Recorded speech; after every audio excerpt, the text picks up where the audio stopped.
అందరికీ praise the lord. అనుదినము దేవుని వాగ్దానం. ప్రియులారా, ఈ ఉదయకాలం దేవుడు మన కోసం ఏర్పరిచిన దేవుని వాగ్దానాన్ని జ్ఞాపకం చేసుకున్నాం.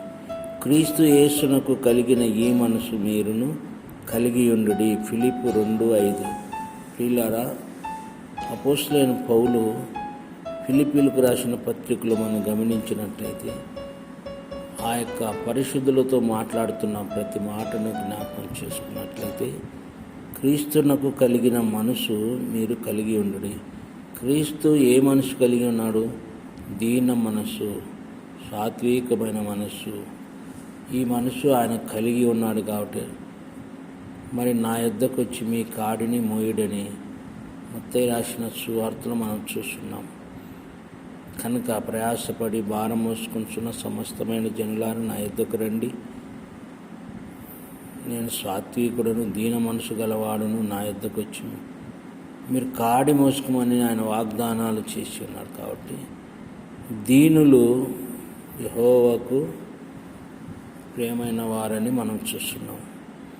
దీనులు భూలోకాన్ని స్వతంత్రించుకుంటారని మనం చూస్తున్నాం. ప్రియులారా, నువ్వు ఎంతగా దీనత్వం కలిగి ఉంటావో అంతగా దేవుడు నిన్ను హెచ్చిస్తూనే ఉంటాడు.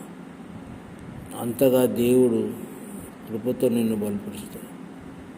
కనుక క్రీస్తునకు కలిగిన మనసు మీరు కలిగి ఉండుడని ఆయన చెప్పినట్టుగా మనం చూసినట్లయితే ఆయన రాకడ కోసం మనం ఆ మనసు కలిగి, ఆ మనసును ధరించుకొని, దీన మనసు, జాలి కలిగిన మనసు, ఇవన్నీ కలిగి యేసయ్య రాకడ కోసం మనం సిద్ధపడతాం గాక. దేవుడు మిమ్మల్ని దీవించును గాక.